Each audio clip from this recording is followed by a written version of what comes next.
Hi there. I'm definitely a real doctor. I feel like this is sexy enough for YouTube. Yeah, that's it. That's the money shot. Hello. I'm definitely a real doctor. Today we're going to be discussing the symptoms of internalized biphobia. When we say internalized, we mean that we are taking the oppressive beliefs of our society and sort of using them against ourselves. To begin with, let's take a quick look at a frequently comorbid problem: internalized homophobia. Internalized homophobia occurs when a person is subject to society's negative perceptions, intolerance, and stigma towards people with same-sex attraction. They then turn those ideas inward, believing that they are true, and experience self-hatred as a result of being a socially stigmatized person. Many bisexuals experience internalized homophobia. It's not something exclusive to gay people, but a shared experience among anyone who experiences same-sex or same-gender attraction while living in an overwhelmingly homophobic and heterosexist society. Internalized homophobia is enough all on its own to make your life miserable, but many bisexuals also experience internalized biphobia, which involves the same process of internalizing society's negative perceptions, intolerance, and stigma towards people who experience attraction bisexually, regardless of how they might identify or label their own sexuality. We live in a world where heterosexuality and monosexuality are seen as the ideal. In other words, you should ideally be straight. This means there are constant messages, some brutally forthright, others more subtle, telling us that if we don't fit neatly into this ideal, that we are wrong in some way. Now for the figurative science.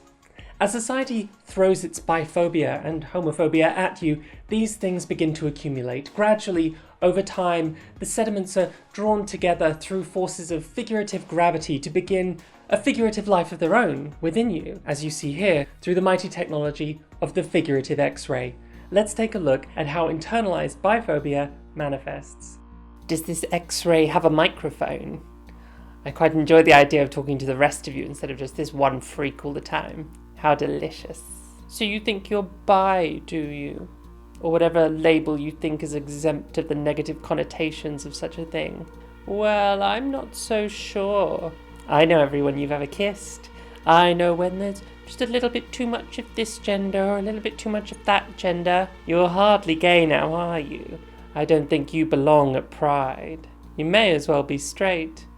Or maybe you're gay and just confused. Is it compet? Oh, but you suffer from homophobia, do you? Both external and internal. No, I don't think so. You're far too privileged for that. Your pain means nothing. You don't deserve help, no matter how bad it hurts. I think you're just horny and kinky and confused. You're desperate and disgusting. No one can be bi forever. Not even David Bowie. No one is bi forever. Oh, you had a threesome one time, did you? You think that proves that you're actually bi? It doesn't.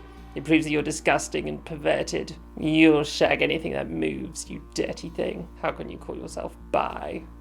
There are far more respectable labels out there. Respectable identities of respectable people. Not like you. You know, if you fall in love, you'll have to stop identifying this way. You can't hurt someone else's feelings for the sake of your own perversion. However much you think you suffer, it's not enough. You deserve worse. You need worse. Maybe then you'll be valid. Oh, did you tell your partner that you're gay now? Oh, that's very nice of you, but you know that makes you a liar. You always were an attention seeker. Maybe that's all this is. I think you are gay. Maybe you're straight. No, you're gay. No, you're straight. No, you're asexual. Whatever it is, you're definitely not bi. Maybe you are a little bit bisexual, but not enough. Not enough to actually be around other bisexuals. Not enough to warrant community. Not enough for the gay community either. You're alone now and you always will be. That's quite enough of that. These voices often live inside us, and they are an echo of everything we've heard spoken about us over the course of our lifetimes. They're not impossible to overcome, but they're always there. Let's hear a few words from the patient. When I first realized I was bi, when I was a teenager, I just decided not to be bi. I thought, well, I can choose. I have the option, so I choose to be straight. And I chose to be straight. Didn't last. I had a very standard vision of what my future should be as a heterosexual And I thought, well, I don't want to be gay. I want to have that straight nuclear family. My dad was gay, and my parents told me early on that that should be a secret. And they kept it a secret from me for a long time. And then when I figured it out, they told me to keep it a secret and not to tell anyone that I had a gay dad. And I think I really internalized this message that you need to hide this, that this is something that needs to stay secret, not because it's bad and not because it's ethically wrong, but because people will come for you and people will hurt you. So you need to be afraid. So I think that was really formative in my perception of both my bisexuality and my homosexuality, because I just thought, I've got to be scared. You have to be scared to survive. Even adults are scared. Anyways, onto something less controversial. When I was a man, or rather when I was about 18 or 19, I went to a gay bar where I bumped into one of my friends from high school. We'll call him Schmobbert. There was a drag show that night at our local gay bar, Mabel Peabody's Beauty Parlour and Chainsaw Repair Shop. That was what it was called. Schmobbert and I caught up a little, and it felt good to be in a gay space and to feel normal and chill about my attraction to men. But at some point, Schmobbert complained that there were too many straight people at the bar. And I was like, well, I'm bi. And he said, sure, fairly bitchy, because that's my given name. He didn't believe me. Schmobbert didn't believe me that I was bi, specifically that I was attracted to men. And I knew in that moment that regardless of who I was dating or hooking up with in private, I had something to prove.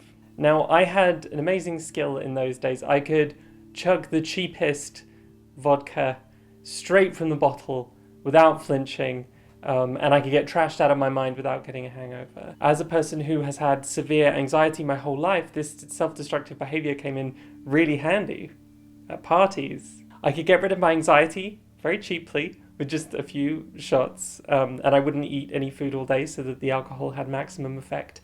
And then I was perfectly ready to prove my sexuality to anyone who challenged it. In those days of very heavy drinking, I would publicly make out with random dudes and dudettes at parties to prove to everyone that I was truly bi.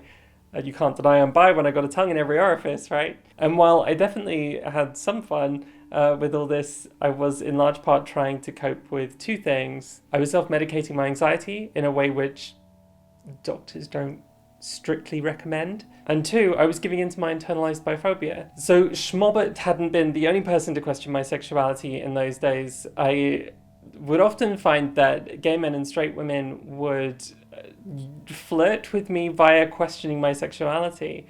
And I guess they thought it was cute, but it was kind of a challenge to hook up with them. It was like, if you're so bisexual, why don't you fuck me? They realized they could take advantage of my insecurity, and I internalized that message that I had something to prove to them and that I owed something to them and that it was worth it. I think my anxiety about bisexuality and my need to prove myself was in large part why I got into bisexual activism to begin with, why I read so much about bisexuality, or why I know more about it than almost anyone I know. But I don't think I should have had that need for validation. I would have liked to have just dropped the BS and just lived and loved based on what I wanted to do, not what I feared from the rest of the world. The need to prove myself put me in situations with people which weren't so good.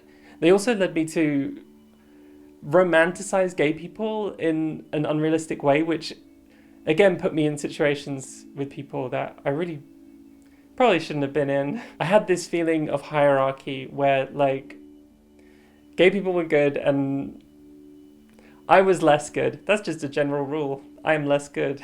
And even now with this channel, I sometimes think to myself, why are you doing this? What's the point of doing all this bi content that you do? Like, it's not that important. It's not that big of a deal. And that's a message that I've internalized over the years, and also one I occasionally get in my comments. I think most of the internalized biphobia I've experienced, it doesn't manifest as some big, loud, dramatic self-loathing. It's more of an anxiety which underlies everything, and a feeling that I don't quite belong anywhere. And being someone who lives with anxiety anyway, this really didn't help. I had this feeling that the gay community was a place where I belonged, because straight people could never fully accept me for who I was, but at the same time, I knew the gay community was skeptical of me. There was this sense of inferiority to everyone. Whoever I date, whether it be seen as a straight or gay relationship, that doesn't entitle me to any kind of respect or access to straight and gay communities unless I keep quiet about a part of myself. It's hard not to internalize that conditional acceptance. And again, it's not like an overwhelming experience. It's more like a background hum, which is just kind of always there. But it's so normal, you just don't notice because it's always there. Gee whiz, that sucks. Sounds like you need some doctoring. I would prescribe a healthy dose of bi community, though that isn't always the easiest thing to find. For a lot of bisexuals, particularly those who are in monogamous relationships, it can be easier to slip into gay or straight communities, even if those communities do involve microaggressions. Bisexuals often feel that they don't deserve any better than to tolerate biphobia from their loved ones, another symptom of internalized biphobia. But if it's possible for you to find community in your area, or maybe even start community, I recommend it. Or maybe even if you just have a couple of bi friends, that can be enough. Bisexuals often find each other. I found for myself that making bi spaces was really helpful in just feeling normal. It's a really lovely experience to just be around other bi people and just not feel like an exception and not to feel like your acceptance is conditional. Some people find online spaces helpful for seeking validation, and they can be, though I would caution any patient from replacing real-life community with exclusively online community. I also really enjoy consuming media with bi characters and learning about bi history to kind of find my place in the world. I'd also recommend checking out some of that sweet YouTube bi content. There's some really nice stuff out there, you know? Also, maybe alcohol isn't like the best substitute for loving yourself. The end goal is to create a new message which speaks louder than the internalized hate inside you. You're worth it. Your fight is worth it, and you deserve to be happy and comfortable with your bisexuality. I wish you all the best.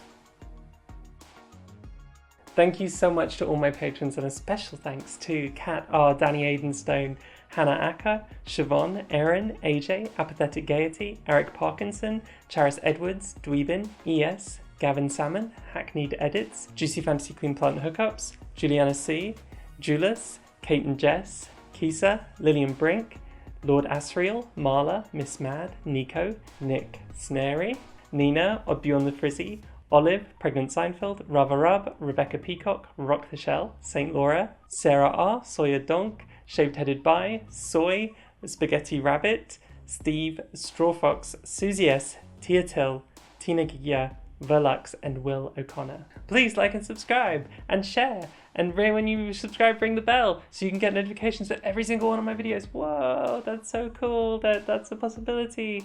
Thanks so much for watching, and I'll see you next time. Finally, I get to take this shit off. Ugh.